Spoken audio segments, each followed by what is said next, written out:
We're going to get to your WWE Week in Review in just a minute with thoughts on The Undertaker's Tribute throughout SmackDown, the horror Women's Championship match between Bayley and Nikki Cross set for Extreme Rules, Drew McIntyre and Dolph Ziggler at Extreme Rules, and everything else. So let's get this thing going right after this. This podcast is sponsored by the Ever Collection. The designer brand brought you Shaquille O'Neal's Dunkman eyewear, Snooki, Jersey Shore, and K. Michael sunglasses. With over 300 styles and colors to choose from, you'll find the perfect pair for summer. Visit their website at evercollection.nyc. That's evercollection.nyc for 15% off your purchase if you use the code WWE15 at checkout. Again, head on over to evercollection.nyc and use WWE15 for 15% off of your purchase. DYNAMITE SPORTS. We put the RRRRR in sports. SWAGGFAMOUS LIFESTYLE. Defined as aspirational living blended with an unquenchable taste for the arts, fashion, sports, and technology. One having an authentic display towards this SWAGGFAMOUS lifestyle. DYNAMITE SPORTS. We put the RRRRR in sports. SWAGGFAMOUS lifestyle. Defined as aspirational living blended with an unquenchable taste for the arts, fashion, sports, and technology. One having an authentic display towards this SWAGGFAMOUS lifestyle. Welcome to the WWE Podcast, the most passionate and authentic wrestling analysis on the web. We've got you covered with every Raw, SmackDown, and NXT show, giving you a no bullshit opinion. We know you love wrestling. We do too. So let's get this show underway. And that's the bottom line. What? Because Stone Cold said so.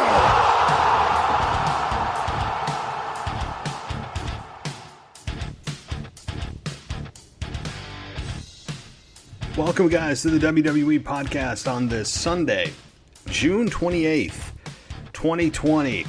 Hope everyone's doing well as we're about to close out the month of June and head into the hottest month of the year, that obviously being July. So we are rolling through the summer, folks. I mean, before you know it, it's going to be fall, and that happens very quickly, especially up here in the Northeast of the United States. Things get cold quickly, so I do not complain about the heat that we get. The little heat that we get, I really, really make a concerted effort to not complain about it because it doesn't last long, and then we go into 16 months of winter and cold and rain and snow and scraping off your car and all. Just it's brutal. I mean, those that live in the northern half of the United States understand what I'm talking about. But so nonetheless, July is proving to be. It looks like it's going to be a better month. At least let's hope so, because sports seem to be ratcheting back up. Baseball appears to be starting in late July 24th, 25th time frame. The NBA Finals coming back, right? I mean, so hopefully things look up, and I know that cases worldwide, or in the United States anyway, are starting to spike, but let's hope that trend does not continue and it doesn't result in a renewed lockdown. I don't think anybody can take mentally another lockdown, nor can the economy honestly take another lockdown. So hopefully, with that being said, as it translates to wrestling talk, that we eventually get real fans back in the arena in a large capacity. And when I say large, I would even take 25% at this point. It's all relative now. Obviously, I would love 100% capacity back. We all would. But boy, even those small amount of fans at the Performance Center make such a difference in presentation, don't they? It really, really, really helps the show.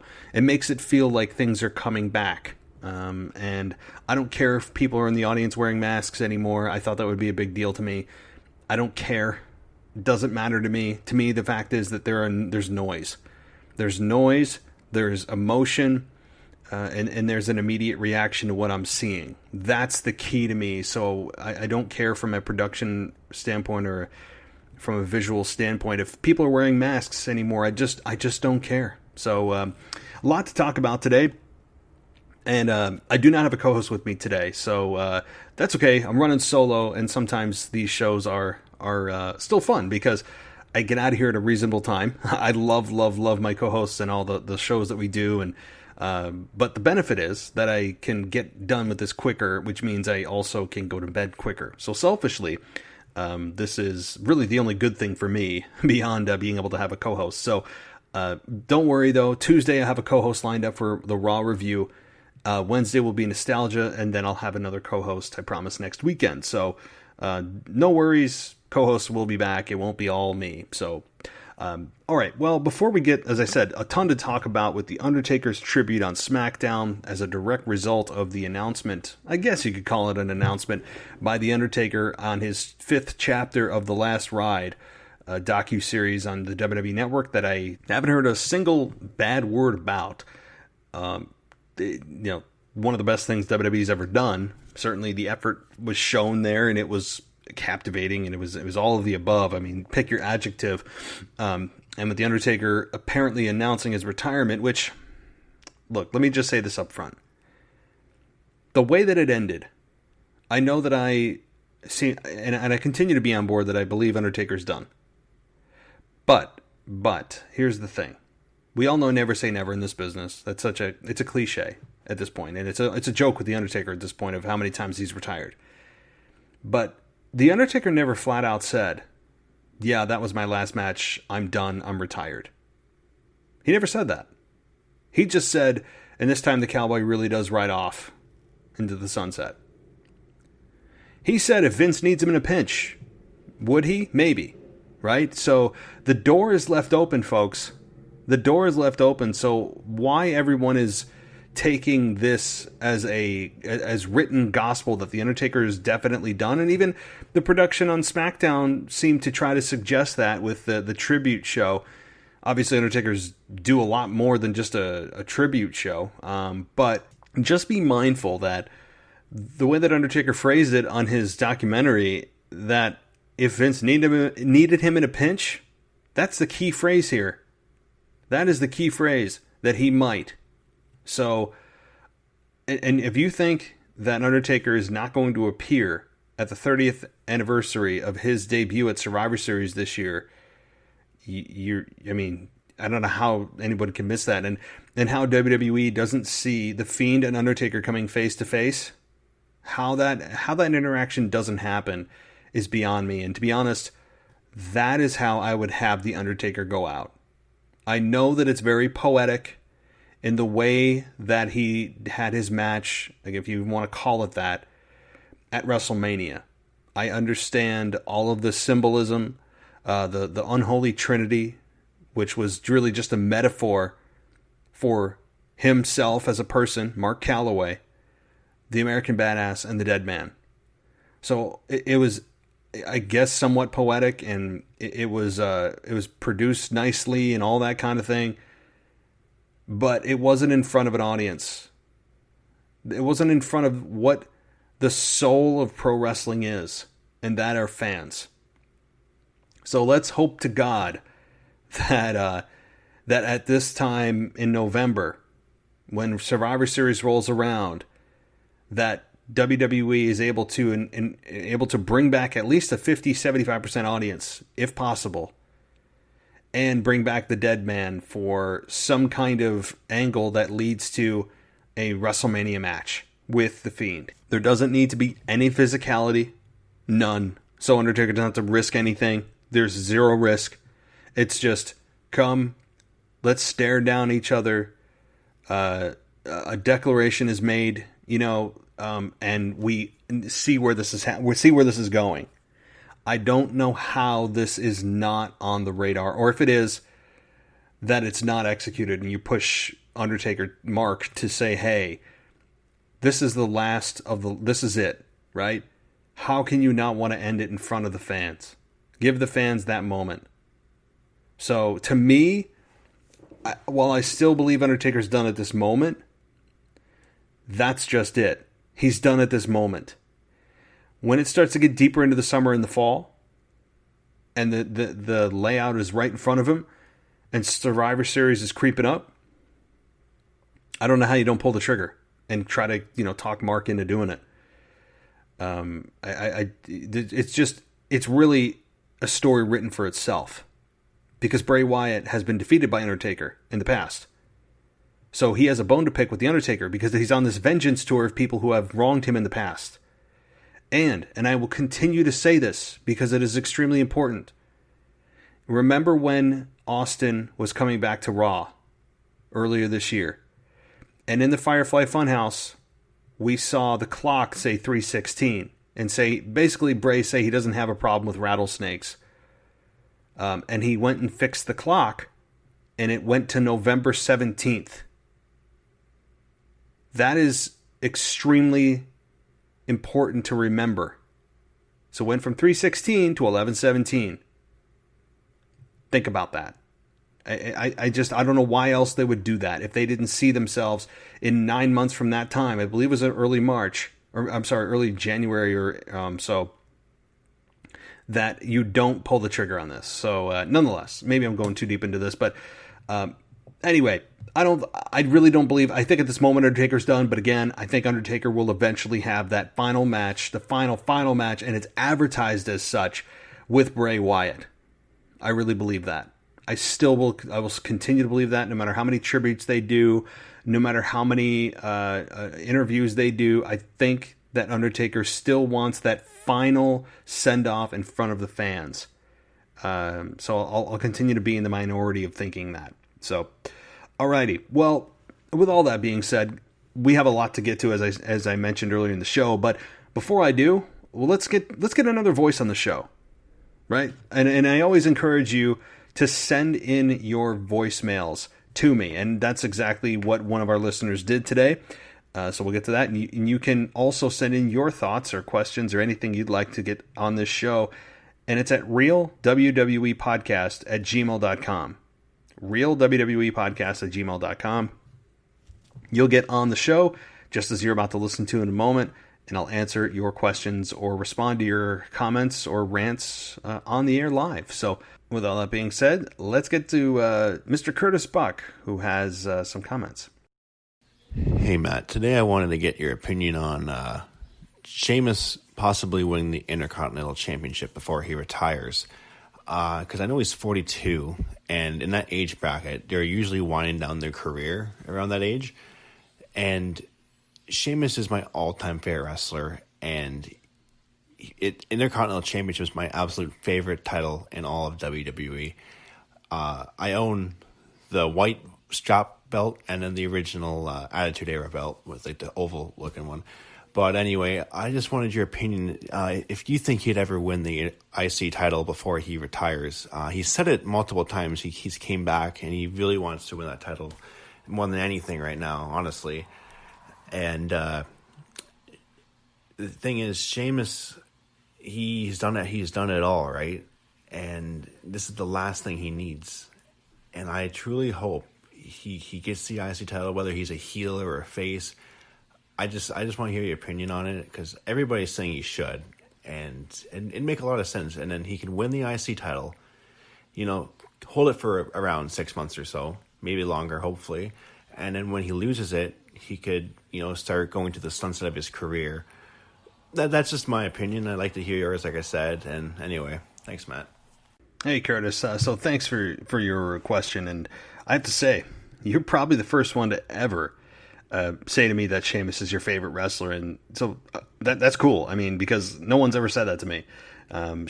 Most people, I'll be frank with you, and as you probably know, look at Sheamus as kind of a guy that's a good worker, good heel, but never will be the guy to really carry the company. And he never really was. I know he had his moments in the sun, but was never really the guy. And but nonetheless, to answer your question about him and the Intercontinental title, yes, I think it's an absolute shoo-in that at some point Sheamus will be the Intercontinental title, Intercontinental champion rather. I think he'll probably sniff at the Universal Championship, maybe have a run with the Universal Championship. If he does, it'll be probably short-lived.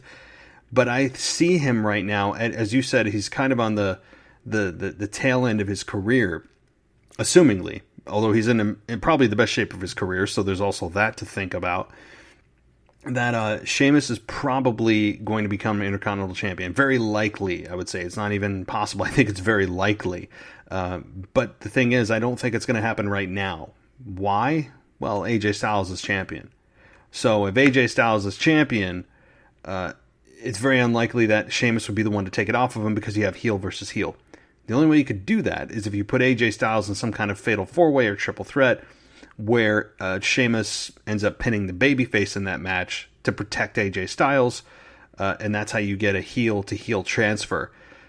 So that's how it could happen. My guess is that AJ Styles and Sheamus stay away for now, as Sheamus and Jeff Hardy seem to be continuing for the foreseeable future.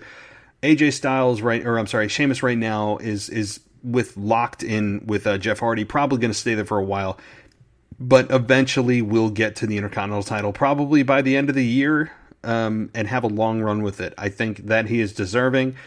We all say it's the workhorse title, and Sheamus has certainly paid his dues. He's a believable character.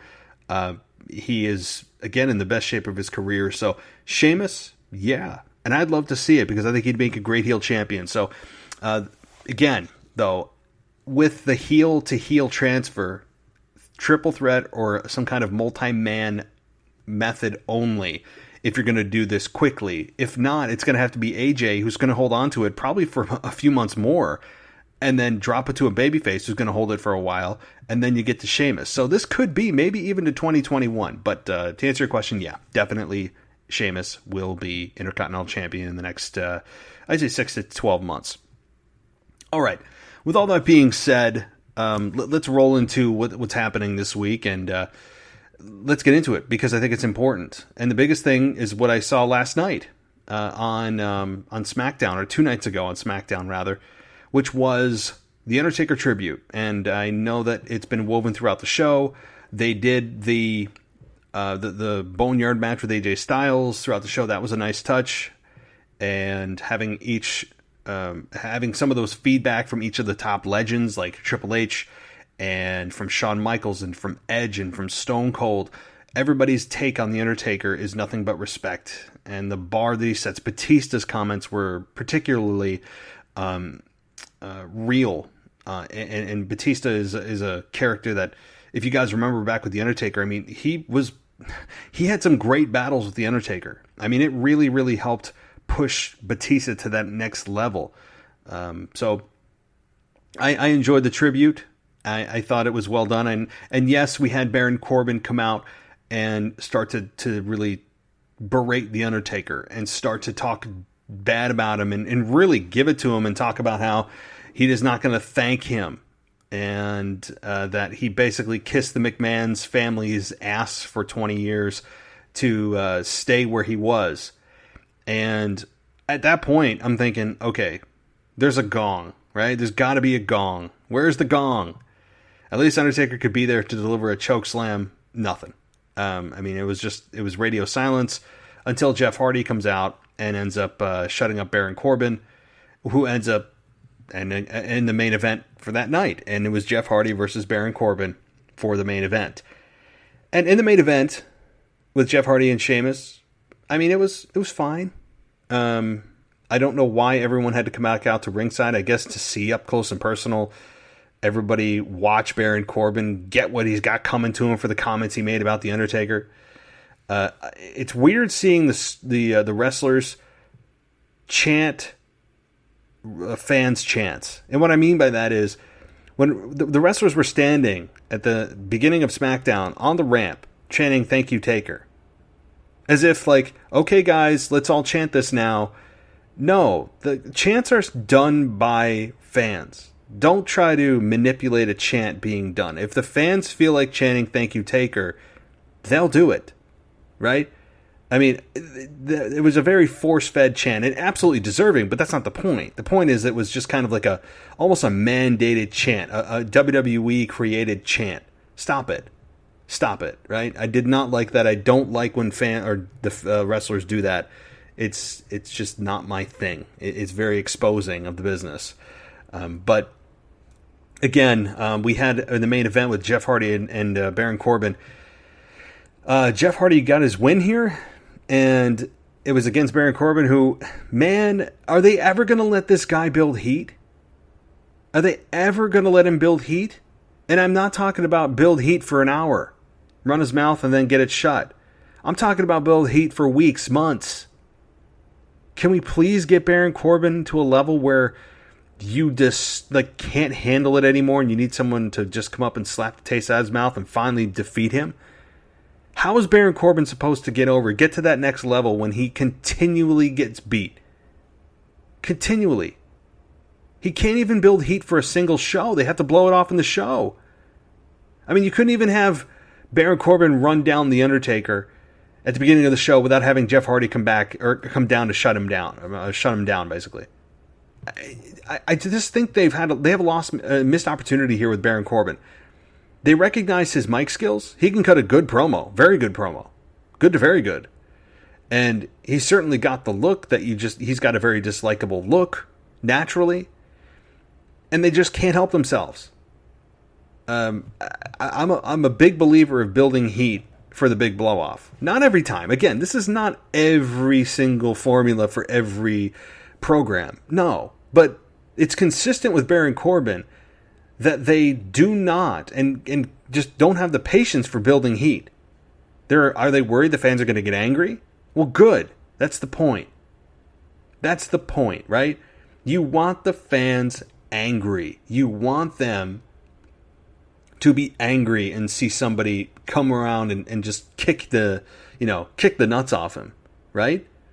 But I don't know. I just think they have a missed opportunity here. Any little bit of heat. It's like, I don't know why I'm thinking of this analogy, but if you work at a place where you get days off, you earn days off, like say you get 4 hours of personal time every week or every pay period, and you get X amount of sick time. WWE, the way they handle Baron Corbin is they get a day, they burn a day. They get a day, they burn a day. Instead of actually building up time or building up heat in this analogy, they just can't help themselves, and it's a shame. But I mean, you had Jeff Hardy win, and then everybody hit their finish on him. Big E comes in and hits his finish, right? And Big E's finish, by the way, is the lamest finish in the world. I mean, Big E's finish is basically you landing on your stomach safely, very safely. I mean, it doesn't even look devastating. It's not even in wrestling land look devastating. I mean, this guy who's an absolute monster of muscle can dive through the ropes with ease, which I wouldn't even want to see him do anyway because it's just doesn't fit his character. I don't want to see everyone do something just because they can do it. But with a Big E, man, his character, for everything he's got, I don't know how the big ending even is supposed to be believable to be devastating. But anyway, seriously, Big E, please change your finish. I'm begging you. It is a lame finish. I know it's super safe. I get it, and it's an established finish. But it has never, ever, after all these years, this is a big enough sample size, it has never really registered with me oh my God, that's such a great move, or that's it, that's got to be it. It looks like a move that you should kick out of. If it wasn't established that it was a finish, you would look at it and go, oh, well, he's going to kick out. It's basically like a DDT or a clothesline, right? I don't know. That's how I feel about Big E's finish. It's just flat out lame. Sorry. It's lame. So anyway.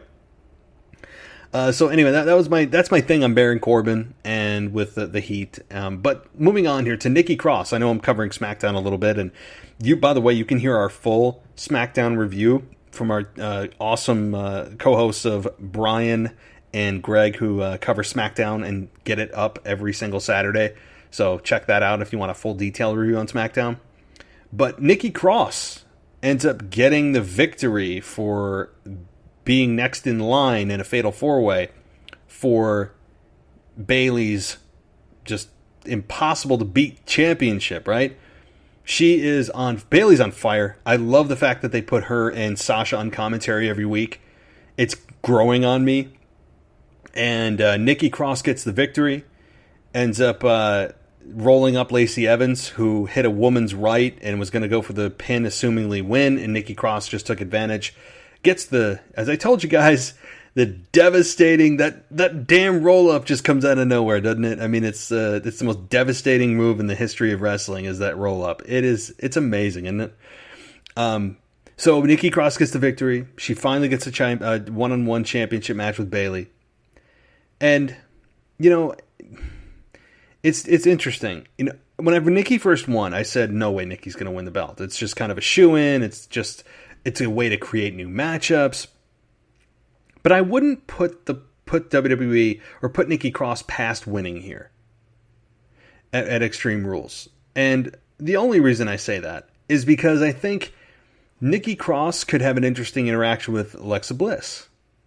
And everyone believes that tag team eventually is going to dissolve. And Nikki Cross as champion, I'm not against it. The thing is, do I think it's going to happen after that little bit of a reason why it could happen? I think it's absolutely not going to happen. Nikki Cross is a way to change things up. She's a way to keep things fresh for a month until Bayley gets to her opponent or opponents at SummerSlam. That's how I think this is going to go. I do not believe that Nikki Cross is going to become women's champion.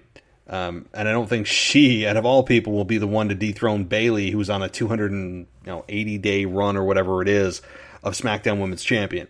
They're going to get her to a year, probably. And I'm all for it. Bayley right now is excelling at a level that I was hoping she would as a heel. We're seeing the potential of Bayley right now being realized. And it's only going to get better, I believe. And then you can continue to tease the tension between Sasha and Bayley. I don't need to rush that. They're obviously not in any rush for that program to come to a conclusion where Sasha turns on Bayley or vice versa. But right now, and what's interesting too is this horror match. Is that what they're calling it? A horror match at Extreme Rules. Oh, good Lord. Can we just have a straight up wrestling match? Or do we need to have the production team flex their muscle of what they can do in their little cubbies of whatever software program they're using to edit these wrestling videos, right? I mean, we already are going to have a Braun Strowman, Bray Wyatt swamp match, apparently. Do we need to have a horror match? Like, what is that? Do they visit the House of Horrors that Randy Orton burned down? I mean, what is this? It's silly. It's just for those of you that love these pre-produced matches and all that, boy, you've been having a ball the last few months. For those of you that despise it like myself, it has been a nightmare of exposure of the business. It's been eye-rolling, just stupid moments. None worse than the Money in the Bank pay-per-view. I mean, nothing. I don't think I'll ever watch anything as terrible as that in my life again. I mean, I've even seen some bad movies that are just, I literally walked out. It was so bad of the movie. Two of them, I'll give you. One was Cat in the Hat with Mike Myers. Two was Kung Pao. It was like I think it was like a 1999 or 2000 movie. It was like it was a play on some Chinese movie with subtitles. It was supposed to be a comedy. It was god awful. I would put it right up there with those movies. I mean, it was that bad with Money in the Bank. So, anyway, we have Braun Strowman, as I said, challenging Bray Wyatt to a swamp match. Now, it wasn't said swamp match, but that's probably what it's going to be. He wants to go back to where this whole thing started, and he wants to go and face Bray Wyatt there. And he's either going to come out the most sadistic, evil SOB, or he's going to show and prove to himself that he doesn't need Bray, and he's a good guy, basically. He said in wrestling terms, he's either going to turn heel or face. It didn't say that outright, but that's exactly what it was.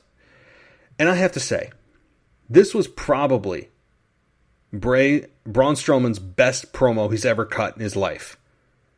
Ever, that I've seen. And if it was memorized, he did a hell of a job memorizing it. Yeah, I mean, it sounded a little bit recorded at times in his brain, but he delivered it in a way that felt intense. He was sweating on his way to the ring. This guy just like continually, profusely sweats. And then he just was on key. I mean, he was intense. He was looking at the camera. He was just into his character at that moment. And it was very, very well done by Braun Strowman. And it wasn't just about himself either. Braun Strowman the promo, I should say. I'm going to assume it was written, but he delivered it well. So absolute credit and props to Braun. But they painted the picture of Bray without him even being there. We learned a little bit more about his past. And this is what I've been asking for. We know jack, you know what, about Braun Strowman. Nothing. Okay, he was in the Wyatt family. He was the black sheep. He said few words. He was the muscle. He comes out, changes his character. He can flip over big things and pull down big things, and he's a big, strong man who's a monster among men. And then they come up with the Strowman Express, which was clearly created in some kind of executive boardroom meeting that they said, we need something different. Let's come up with he's a freight train. He just can't be stopped. I mean, I can hear it. I can hear the cheesy crap. And, again, we still don't know a whole lot about him. He does bad comedy. He's really been, I think, defined as a kind of a gentle giant that has occasionally a scary voice for kids. I mean, that's really what it is. And now they show us this on Friday, and it was a change of pace. It was a breath of fresh air. I don't know if anybody else felt this way about Braun Strowman. I just don't know how anybody can tell me he cut a better promo at any other time in his career in WWE. But what I was saying is, Braun Strowman painted a nice picture about Bray Wyatt and how evil he is, and that a water moccasin came up and bit Bray Wyatt in the face after Braun said he was going to kill it, and Bray said, no, let him come. And the water moccasin kept biting Bray Wyatt in the face and biting him in the face, and there was no effect. He just kept laughing and laughing and laughing. And that's honestly, it's pretty poetic that he says that's what Bray Wyatt did, because that's all Bray Wyatt did in his promos, was that very produced laugh, which I'm not a fan of the laugh. I'll be honest. I love Bray Wyatt's character. I love now that he has kind of like the three faces of Foley thing going on, but his laugh is it's obnoxious, and it's not obnoxious in a way that's like, oh, that's great for his character. It's just, it feels very cartoon. I guess that's the only way to put it. It doesn't feel real, but nonetheless, the whole deal about him getting bit in the face showed him that Bray Wyatt's the devil himself. And boy, that's as deep as it goes, right? Like, that's as nasty as it goes. I mean, it doesn't get any worse than that. You can't say anybody's more evil than that. I don't remember Bray Wyatt being bit, seeing bite marks. If the water moccasin continually bit Bray Wyatt, well, I think we would have seen it. But details, my friend, details, right? But again, he just painted the picture of how evil Bray Wyatt is, and that was nice. It was a nice reminder of the fact that this guy is an evil SOB, and that he needs to be stopped. So it was, again, nice intensity by Braun. It was a great way to paint and remind us just how nasty and evil Bray Wyatt is with the story. And it also, it shows us and brings us on the path of the internal struggle with Braun Strowman's character of being tempted to go back to Bray, and how he said there's a part of him that he needed to lock away, and it took everything in him to lock that part of him away. And he's worried it's going to come out. All that was very good. Again, it's called character development. I'm very glad they did that, because they don't do a whole lot of it, especially with Braun Strowman, because they just rely on his size and his look, and he's big man who can tip over big things, and that's really what they've relied on his entire career, which makes him look like an uneducated doofus, like a big oaf that's like a big meathead with all brawn and no brain, right? Pun intended, I guess. So the fact that, he's shown that he can speak on the mic, that he has a brain beyond just muscle, is good. And I'd like to continue more of this, and maybe we'll get a little bit more of a backstory. So, good segment to great segment. especially A+ to Braun and A+ to WWE for finally saying, hey, let's talk about this character. Where'd he come from, right? So, all right, let's take a quick break. On the other side, we're going to get into a little bit more on the Raw side with Edge vowing revenge against Randy Orton and a whole lot more. So stay right here. Stay right there. The WWE podcast will return after this quick break. This podcast is sponsored by the Ever Collection. The designer brand brought you Shaquille O'Neal's Dunkman eyewear, Snooki, Jersey Shore, and K. Michael sunglasses. With over 300 styles and colors to choose from, you'll find the perfect pair for summer. Visit their website at evercollection.nyc. That's evercollection.nyc for 15% off your purchase if you use the code WWE15 at checkout. Again, head on over to evercollection.nyc and use WWE15 for 15% off of your purchase. DYNAMITE SPORTS. We put the RRRRR in sports. SWAGGFAMOUS LIFESTYLE. Defined as aspirational living blended with an unquenchable taste for the arts, fashion, sports, and technology. One having an authentic display towards this SWAGGFAMOUS lifestyle. DYNAMITE SPORTS. We put the RRRRR in sports. SWAGGFAMOUS LIFESTYLE. Defined as aspirational living blended with an unquenchable taste for the arts, fashion, sports, and technology. One having an authentic display towards this SWAGGFAMOUS lifestyle. Welcome back to the WWE podcast. Let's get back to more great wrestling audio.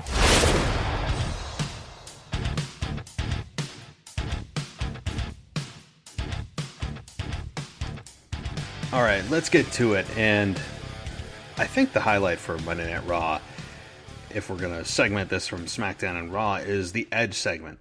In a dark ring, backed into a turnbuckle, kind of squatted down. Edge, and I did this review on my Raw review show earlier in the week, is Edge is on another planet. He's another stratosphere when it comes to promos, and it doesn't come close to anybody else. And it's nice to see that Edge is going to be focused on returning. This is not a career-ending injury. It is clearly something that is going to take time, months, maybe more than a few, to get things resolved. And I've already told you guys what my fantasy plan is, or not even my fantasy, what I think the right thing to do is when Edge comes back, assuming the timeline matches up with what I want. That's also pretty key here, is Edge returns at the Royal Rumble. Orton goes on a tear, RKOs everybody in sight, maybe tries to punt a few people, and out comes Edge at number maybe 21 again, maybe apropos, and ends up eliminating Randy Orton, and then Orton ends up eliminating Edge, even though he's already eliminated, and you have a Orton-Edge rematch headed towards WrestleMania 37 next year. Just my thoughts. But that's how I'd fantasy book it. Who knows what the actual timeline is on Edge's recovery. That'll remain to be seen. But his promo on Raw, good Lord. I mean, it's nice to see that there's defining or definite and very easily discernible character transformations with Orton and now Edge. Orton said that he has transferred from basically the legend or the Viper and the Apex Predator to the Legend Killer. He's gone back to his roots. And now Edge has done the same, saying that this nice happy-go-lucky Edge has been put to bed and that he's woke up something. He doesn't care about winning wrestling matches anymore, right? A fire has been lit under him. And that you woke up something evil. The Rated R superstar. So get some sleep while you can, Randy. God, Edge. I mean, I really don't believe that anybody's writing these things for Edge. Edge is just killing it on his promos. Absolutely killing it. And, good for him. and it certainly is making me excited for his return. So just awesome. Now here's some other stuff from Raw that I maybe didn't cover, and that's the ninjas with Akira Tozawa. I know I'm going way off topic here, but I didn't cover this on Monday Night Raw on my review. Is that, I initially tore this a new one, and rightfully so, because it was on a pay-per-view with the Street Profits, and it came off very 80s, terribly done B-rated action adventure movie. And if that was the intent, then they hit it on the head, but that's a terrible intent. I think that's a terrible destination to try to go to. And I think that, after the match, it certainly is doing this. Here's the positives. While I despise those kinds of pre-produced segments, I think that's the whole thing. I think seeing those guys live in a real match and having Big Show involved is much more enjoyable than a pre-produced segment. I can't describe how much the pre-produced segments, I don't care if they're on Raw, SmackDown, pay-per-views, whatever, how much they take away from the pro wrestling experience. Because it's not a movie. And WWE is trying to make a movie out of pro wrestling. And it goes against everything that pro wrestling is supposed to be about, right? You don't believe me? Here's why. In the traditional pro wrestling sense, how it's presented, and there's many ways to present it, it's supposed to be a simulated sport in which you're supposed to believe or be engaged in the environment of two athletes or more going head-to-head in competition, there's a key word, to fight for championships, to compete for championships. It's supposed to be done live. It's supposed to be done in a way that makes everything feel authentic and that there's no phoniness about it. Instead, when you have pre-produced segments, it's the opposite of what makes pro wrestling engaging and emotionally investable. Is that a word? I guess it is now. Because what you're doing with a pre-produced segment is doing what movies do. Which means when you watch a movie, you inherently know it's not real because of how it's produced and the sound effects and the editing done. You know it's not real. So how am I supposed to believe that any produced segment of wrestling is real without it actually being presented as it originally has always been presented in a either live format or in a, we're not cutting to commercial, or we're not cutting to anything else. We're staying with this match. There's no edits. That's what makes it feel authentic. And instead, the cinematic version of pro wrestling that has reared its ugly head because of the coronavirus and people giving these segments good feedbacks, guys, you need to stop, please. It gives WWE the green light to go, yes, we can now run from what we don't want to be known as anyway, and we're getting confirmation from the fans that they like this crap. Well, anyway, I'm off my soapbox. But the Akira Tozawa ninjas are more enjoyable in person. And I'm actually interested to see who that large ninja is. Right? And have him square up against Big Show, perhaps. And Akira Tozawa is more interesting now than he ever was. I'll be straight with you. And he's, it remains to be seen if he has comedy in him, if he has a comedic bone in his body. We'll find out. Not easy to do. But if you have a ninja with you, you got to do something, I'm sure, with comedy, because that's exactly how it was produced at Backlash. So, okay, enough of my rants. Let's get on to something else here, and that's, Charlotte Flair. And I went over this a little bit on Monday night, but Charlotte Flair has had a lot of, over the past week, conflicting reports coming out about her return schedule, which is probably the intent. WWE has been known to circulate news intentionally that they know is not true. Because what they'll do, and I actually kind of agree with this, is put out feelers or use a very, I guess, intelligent way of getting news out there without actually getting news out there that, Charlotte or whoever is going to be out 6 to 9 months. when in fact WWE internally knows the timeline is 3 to 4 months. What does that do?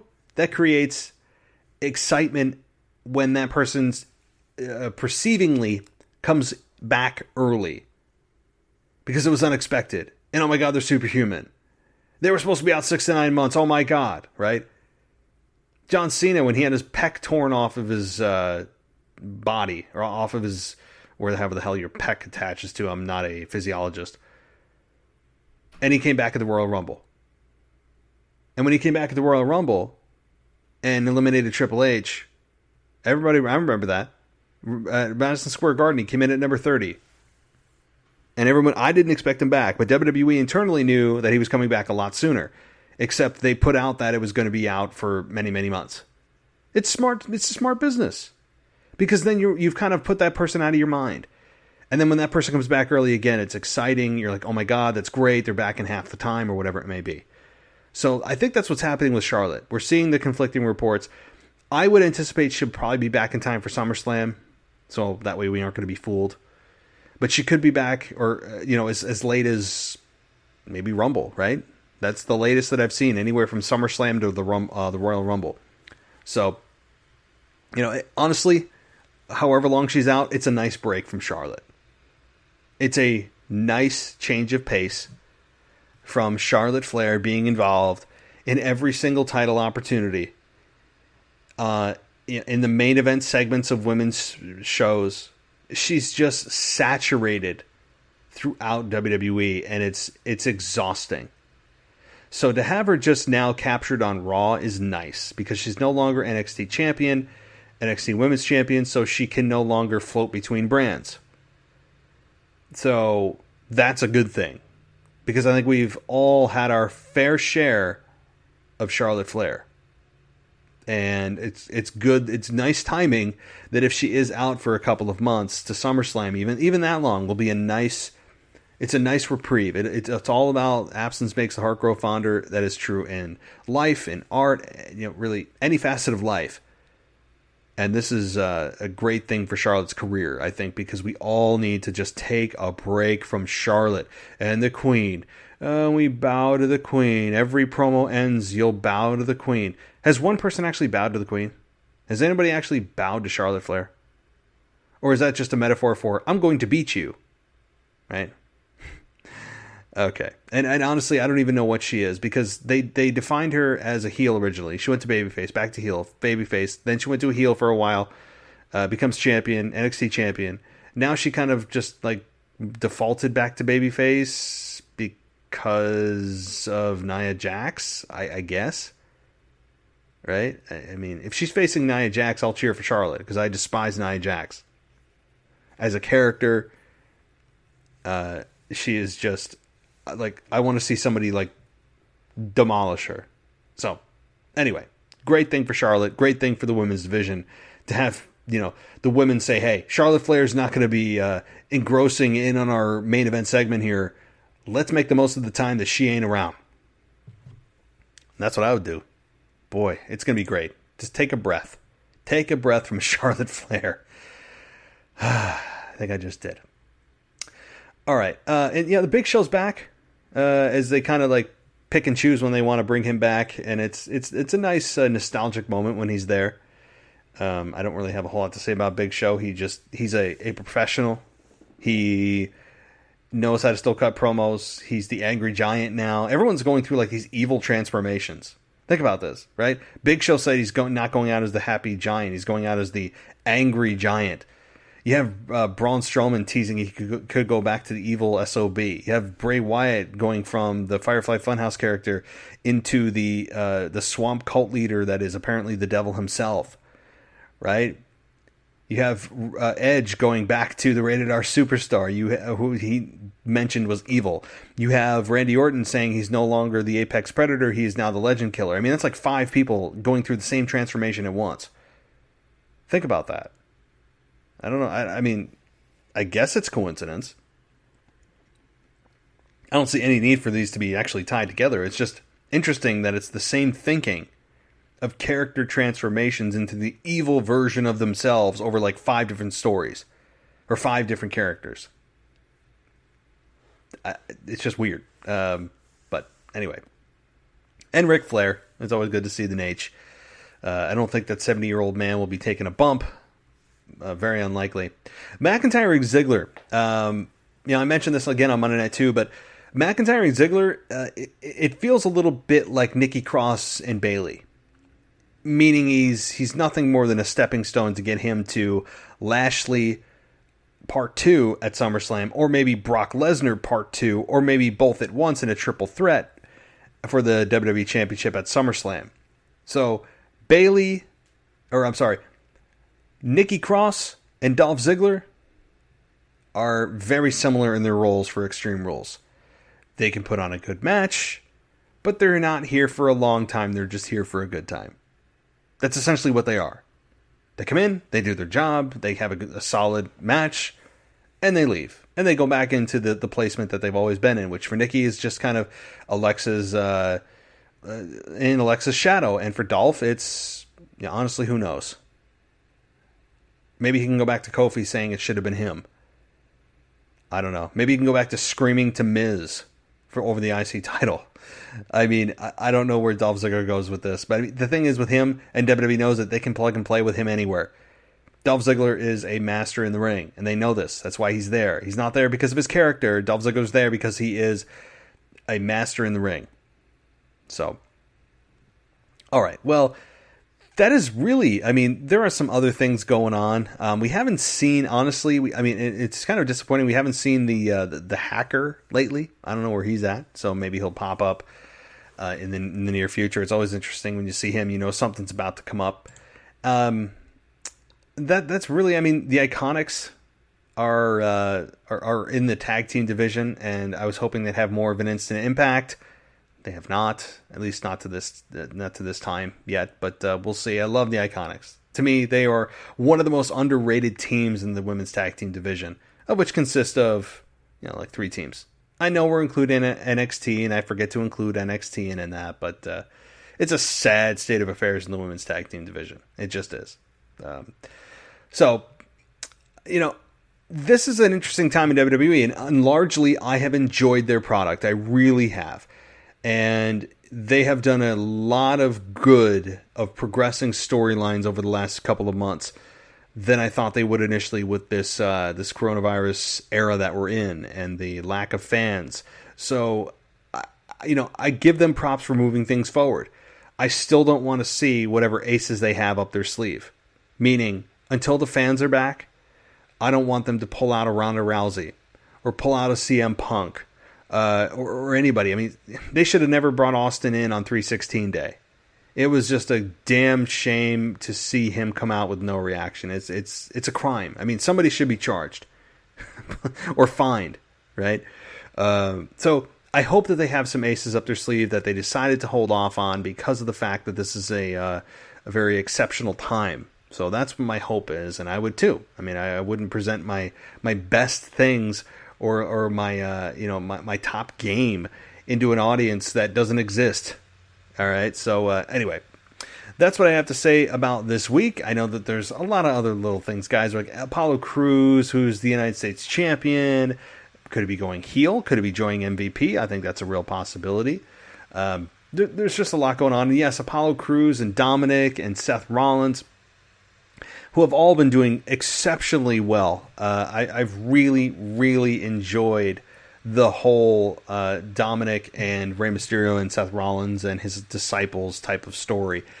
I think that it's just been very well done. And this past week with Dominic's eye that Seth tried to attack, but Aleister Black and Humberto Carrillo made the save. It's just a very well-crafted story, and it's easy to follow, and Rey Mysterio is having really a second wind on his career here. So there's a lot of good going on in WWE. I mean, there just is. When you look at the really the environment we're in and the expectations that we have. So props to everybody. But all right, well that's really all I had today, guys. And I hope you enjoyed it. I know that these weekend reviews are typically longer when I have a co-host, at least 2 hours. I know we're about half that right now. But thank you so much for listening, and I'll be back Tuesday with a co-host. We're going to be reviewing Monday Night Raw, and that should be a lot of fun. And then Wednesday is a nostalgia night, and then you guys know the schedule the rest of the week. So if you want your voice on the show again, send a voicemail from your phone. Just create a voice memo and then email it to. Don't mail it. I mean, I don't even know if you can do that. Please don't mail it. If you find a way to actually send a voicemail to me via snail mail, I mean, is this real life? Like, are we in the Matrix? Like, I don't know how that will even be possible, but send it via email, please. Don't scare me with an actual snail mail voicemail, whatever the hell that is. And send it to me at realwwepodcast@gmail.com. You can head on over to the Patreon version of the show if you don't want ads at patreon.com/WWE podcast. And that will be for you. For $1 a month, you get the entire library ad-free. Head on over to the website, too, at wwepodcast.com and Instagram at WWE_podcast on Instagram or Facebook at facebook.com/the WWE podcast for all of your social media needs. I'm trying to post on Instagram. I have been a little bit more lately on Instagram, but Facebook is also there that I'm trying to be on more than I normally would be. So, guys, thanks so much for listening. As always, I'll talk to you soon. This podcast is sponsored by the Ever Collection. The designer brand brought you Shaquille O'Neal's Dunkman eyewear, Snooki, Jersey Shore, and K. Michael sunglasses. With over 300 styles and colors to choose from, you'll find the perfect pair for summer. Visit their website at evercollection.nyc. That's evercollection.nyc for 15% off your purchase if you use the code WWE15 at checkout. Again, head on over to evercollection.nyc and use WWE15 for 15% off of your purchase. DYNAMITE SPORTS. We put the RRRRR in sports. SWAGGFAMOUS LIFESTYLE. Defined as aspirational living blended with an unquenchable taste for the arts, fashion, sports, and technology. One having an authentic display towards this SWAGGFAMOUS lifestyle. DYNAMITE SPORTS. We put the RRRRR in sports. SWAGGFAMOUS LIFESTYLE. Defined as aspirational living blended with an unquenchable taste for the arts, fashion, sports, and technology. One having an authentic display towards this SWAGGFAMOUS lifestyle. Thanks for listening to the WWE Podcast. Don't forget to subscribe on your favorite podcast app so you don't miss a show, or head to WWEpodcast.com. And for all of these shows ad-free, head over to patreon.com/WWE Podcast. Until then, we'll see you next time.